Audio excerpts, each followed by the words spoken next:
Hello and welcome to TZ Gaming. Today I'll be showing gameplay footage from the Skyrim build named the Twin Souls. For more information on this build, feel free to click the link in the description down below. The Twin Souls is a build that emulates a follower of your choice from their race, gender, armor, weapon, as well as their skills or spells. The only differences are that you will be using the Dragon Priest masks to mask both your identities so that the souls are bound in the RP style, but in accordance to that your skills and perks will be reflected based on the choices made by your follower, and these can be researched easily online. Many websites list what skills or abilities followers use or have. When your follower is down, your twin soul needs you to either heal them or protect them, but luckily they won't be killed unless you strike them down.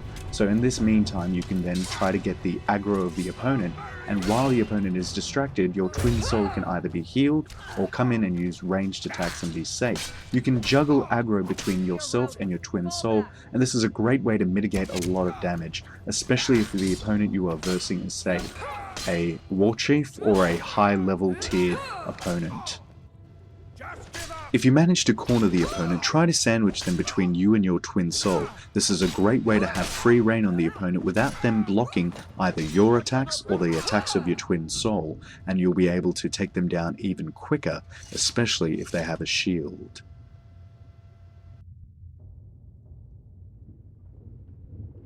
If your twin soul has stealth, then it is probably a better idea to use ranged attacks out of stealth than melee.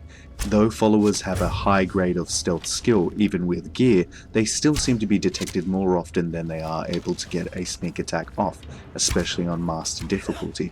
So once you get a few volleys off, you move out of the way, let your twin soul get the aggro and be the main target or focus, get in there and start attacking and helping, and this can be a great opportunity to go into melee and get in close and start to bash the opponent right on, head on.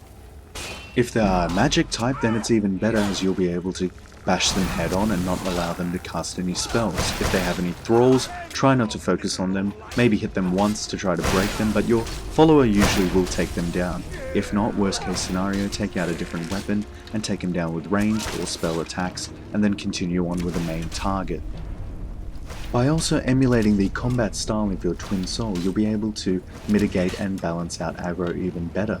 You'll be able to either go into their ranged attacks and be able to swap between distance to get the aggro to bounce backwards and forwards by moving in front of your twin soul or behind the twin soul, and when the timing is right you can alternate to the other variant of attacking style. For instance, with Janessa, going into melee range, going up close and trying to bash the opponent, and once again sandwiching them between melee and range.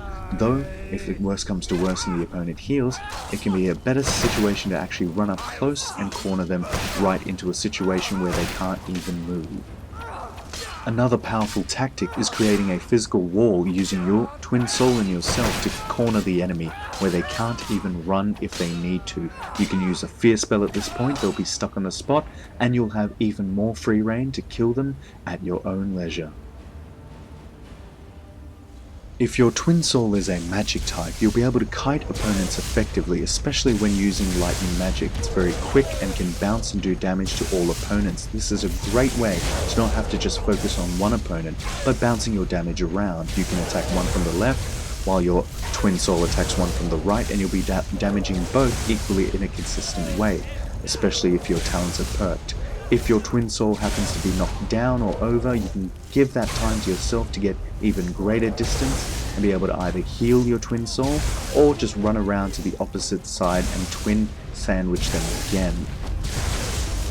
Some followers will also be able to heal themselves, which will give you even greater time and distance to be able to do more damage freely without being hit, as well as saving your life and not allowing you to die as quickly, especially on master difficulty. Who your follower is doesn't matter as much as how well you play together. The main aim of this build is to have teamwork, which is consistent in the fact that you no longer augment your follower to suit your need, you are augmenting yourself to match the needs and abilities and skills of your follower. Teamwork is the aim of the game. We are routed! Fall back!